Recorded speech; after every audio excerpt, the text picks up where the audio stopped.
Good morning. I'm Alice Newton-Rex, and I'm Chief Product Officer at WorldRemit. We're an international money transfer startup, and we help our customers send money from 50 countries to over 150 countries. Our customers are mostly migrants sending money back to their family and friends in Africa, Asia, and Latin America. So I've made a lot of roadmaps in my time, and I've made a lot of different kinds of roadmaps. In fact, looking back on my first 3 years at WorldRemit, I counted that I had represented our company roadmap in no fewer than 10 different ways. It almost seems like it was a bit of an obsessive hobby of mine. So some of these roadmaps were quite simple, others were a bit more complex. Most of them were digital, but we also had our fair share of physical ones put up in the walls around the office.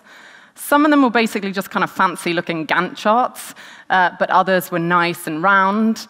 The vast majority of them represented time on the horizontal axis, but some of them even went vertical for time, like this one, which is shaped more like a funnel. So before deciding to seek professional help for this particular obsession, I decided to talk to a few friends in the industry. And I was relieved to discover that this is quite a common affliction. It's as though we're all on the quest for the perfect roadmap. And I think we agreed that a lot of the reason for all of this reformatting is an attempt to make our roadmap work harder. So to make it bring more focus to the team, to make it communicate better with stakeholders, to make it help a growing team stay pointed in the same direction. But all of these roadmaps have one big problem in common, and that is that they're just essentially lists of features arranged on a timeline, albeit a relatively vague timeline. And the problem with a list of features is that the rest of your company and your clients view that as a commitment. So that creates a lot of external pressure to keep building the things on the list, even if they don't solve a real problem, or they solve a problem that's no longer your most important one. It's as though this guy was like, oh, but the next thing on my roadmap was to descale my fish, when we know that really he should be taking some time to look around and see if anything in his environment has changed. Quite seriously, the default behavior of a team with a list of features is just to complete one feature and then start picking up the next one. But your users don't want features completed, they want their needs met. So you're starting to incentivize the wrong behavior. And as a product manager, it traps you in having the wrong conversations. Now, in a big company, a top-down culture often ensures that senior executives or stakeholders just want to hand down features to the team to deliver. Even if you work in a startup, you'll probably find that the founders have a number of features in their mind, and if you create a list for those features, they'll just start filling them. That leaves you in the position of essentially just being the order taker. And the most that you can do is to take these features from other people and try and just shepherd them through to live in the best way possible, which almost definitely isn't why you went into product in the first place.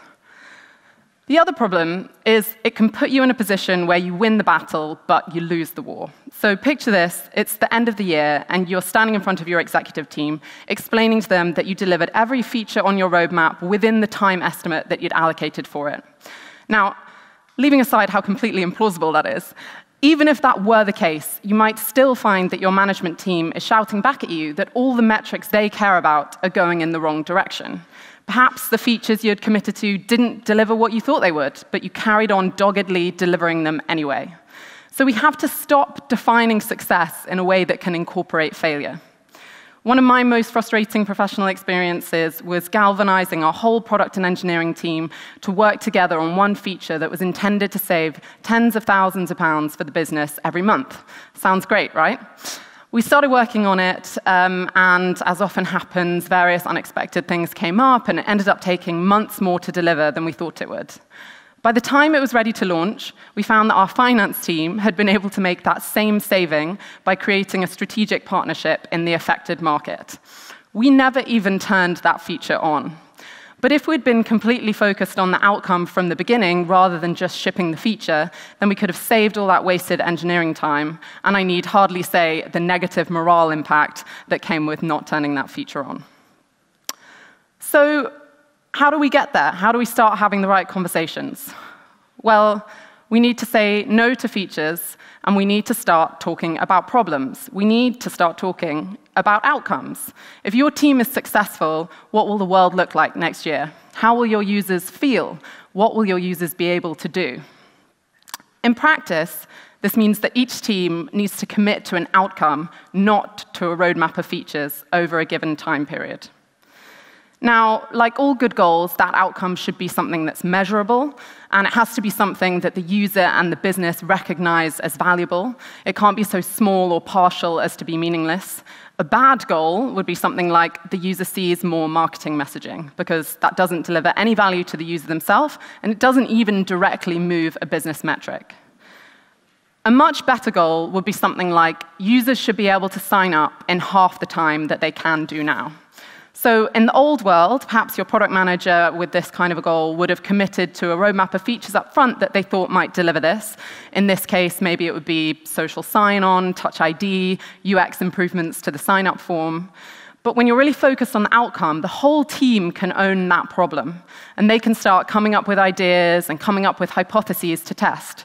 And the team will know that they're done only when users can sign up in half the time, not when they've delivered some particular set of features. That's one big benefit of the outcome-focused approach. It drives autonomy back down into the team. And it enables a multifunctional team each to bring to bear their creativity and their own specialist expertise in solving a particular problem.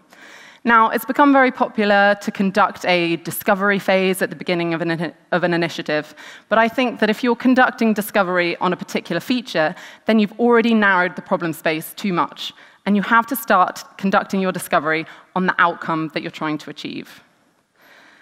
An outcome-focused approach will also open up the range of ways that you can solve any given problem. Ed De Bono gives a great example of this in his book, Lateral Thinking, when he tells the story of a number of senior executives of a big company who've just moved into a skyscraper. And to their dismay, they discover that the builders didn't put in enough elevators. Their staff are incredibly unhappy because they're finding themselves having to wait for the elevators, particularly at the beginning and the end of the working day when there's a big rush. So the company starts trying to think of ways to solve this problem. And at first, they're thinking, how do we speed up the elevators? They speak to the engineers and try and come up with some solutions. They even consider driving a new lift shaft through the building. But instead, they do something different. They install mirrors around the entrance to the elevators. And it works. People are so preoccupied with looking at themselves or surreptitiously looking at others that they cease to notice the wait for the elevators. And in fact, they don't mind at all. So it turns out that the outcome that the company needed to solve for was the happiness of their employees, not the speed of the elevators. And once you're focusing on that, there are many more ways and cheaper ways to solve your problem. Another benefit of this approach is that it will probably lead to you loading up your product with fewer features that your users may or may not want. Many teams start spending more time improving existing features because you want to get the maximum impact from them on a particular outcome rather than just moving on to the next one. It might lead to the team delivering more things that you don't think of as features, like performance improvements. So I was speaking to a woman who leads product at a big e-commerce company. As a company, they're obsessed with conversion rate. That's the metric that's most important to them as a business. But when they were conducting a retro over the last year, they found that the things they'd delivered, which had had the biggest impact on conversion rate, their most important metric, were not actually any of the features which had been designed to do that, but two technical enhancements that they'd made, namely their migration to the cloud and image optimization, which speeded up the loading time on the site. These are the things that had really moved that outcome. Teams can also start solving more problems in non-technical ways. So sometimes the answer really is just better copy, or it might be a strategic partnership, as in my example from earlier. And lastly, teams can start retiring features that get in users' way. So I was speaking to another product manager who works on a major content site who told me that he had spent the last month retiring a secondary navigation structure that they had felt solved a real need, but only for a very small number of customers. And in reality, it was stopping the majority of customers from being able to find the content they needed as quickly as possible. And so it had to go. But I know, you may have heard this idea before, perhaps you read about it in a blog post last year, and like most ideas, it sounds good until you try it. So I want to spend the rest of this talk concentrating on what can go wrong when you adopt an outcome-focused approach and how you can avoid those pitfalls. The first problem arises if you don't have a clear company strategy. This is absolutely essential for having an outcome-driven approach. So the way we think about these goals at WorldRemit is that we start with the company goals. So we have 6 battles that we're trying to fight as a company in a given year. And from that, each product team can derive their own mission, what it is that they're really heading towards, their North Star. And only then do they come up with their quarterly objectives and the key results that will tell them what they're working towards in a given quarter and measure that they're moving in the right direction. I've seen too many teams come unstuck by trying to start at the bottom of this without doing the hard work to make sure that there's an agreed company strategy that everybody buys into. A second problem that can arise is when your team doesn't know how to validate ideas. Now, this is particularly likely if you're moving from a scenario in which teams are generally just given a set of features that they try and deliver because they haven't had that autonomy before, they haven't had that opportunity to validate these ideas. The way I like to think about it is this, that each team, given the outcome that they're trying to achieve, looks at the quantitative data to see what are the critical areas, what are the big opportunities. If we were in e-commerce, this might be the funnel of customers moving through. What are the biggest areas of drop-off? You can then augment this quantitative data, which has told you what's happening, with some of the how from user interviews or other kinds of qualitative research. That should give you enough information to design your feature and validate it with some real users, hopefully, from which point you can build and launch the feature, measure the impact and iterate, which takes you right back round to finding what is the next biggest opportunity for you to target. Now, clearly, this is just one model of many. I think this one's particularly good when you're trying to optimize an existing product with lots of users. If you're building something completely new, it might be that you have less quantitative data to rely on in the first place, but then you can put more emphasis on the qualitative side of research. A third problem arises if you haven't got business buy-in. So perhaps as a product team, you want to move to this outcome-focused approach, but the rest of the business is still used to the old ways of doing things. Firstly, I can't emphasize enough how much value you'll get if you just explain yourself. I think sometimes we can be guilty in the UX engineering product world of being a little bit arrogant about our methods. And maybe we think, well, look, lots of other good companies build things this way. Why should I have to explain myself to my company? But good things will happen if you take the time to explain your methodology from first principles. And a good way of doing this is often coming up with an analogy from a world that's less technical, so it's not intimidating to people who sit outside of the technology part of your organization. My favorite analogy for this approach is crossing a river. So imagine I'm leading an expedition, and I need to get my whole group over the river. I could tell them to build a bridge. Then they would probably start looking around for materials with which to build the bridge. Might end up being kind of a time-consuming process. And the bridge that they come up with might not even be fit for purpose. Perhaps the whole group wouldn't be able to cross it. But instead, if I give them the outcome, I tell them that we're trying to cross the river, they can solve that problem in lots of different ways. Perhaps they'll build a raft or walk further downstream to a point where we can ford the river on foot. And they'll also know that we've only achieved what we set out to do once the whole group has crossed the river. A second thing I think is important is to get input on the causes of problems, not the solutions. So we all know that frustrating feeling. Perhaps you go to your stakeholders and you say something like, I'm working on my roadmap for next quarter. Is there anything that you need me to put on it? And somebody's going to start coming up with ideas and say, like, yeah, actually, what we need on the homepage is a blue widget that has an animated video telling users how the service works. Now, this almost definitely wasn't the kind of input that you were looking for. So reframe your question. Instead, you have to be asking, what we're doing this quarter is focusing on how we can improve conversion from the landing pages. Do you have any ideas about what's causing drop-off? And then hopefully you'll get a response that's more like, yeah, we're worried that users are dropping off because they don't know how the service works. And that will enable you to take that information and bring it back into the team to solve the problem. Similarly, if the first time you show something to your stakeholders is when it's already a kind of high-fidelity prototype, then you'll probably start getting some feedback about specific design things that they want you to change. You won't be having the conversation that you want to be having. But if you come to them much earlier and, again, explain the outcome right before you've even come up with any possible solution, then you'll be bringing them on the journey with you. You can always provide evidence from other companies that less is more. So one of my favorite examples is from Microsoft. When they launched their experimentation platform, they found that fully 1/3 of the features they were releasing actually produced a negative effect on the product. And a further third just had no impact at all. So if that's what's happening with Microsoft and all the resources they have available to them, you can feel quite sure that it's probably also happening in your company. Lastly, propose a test.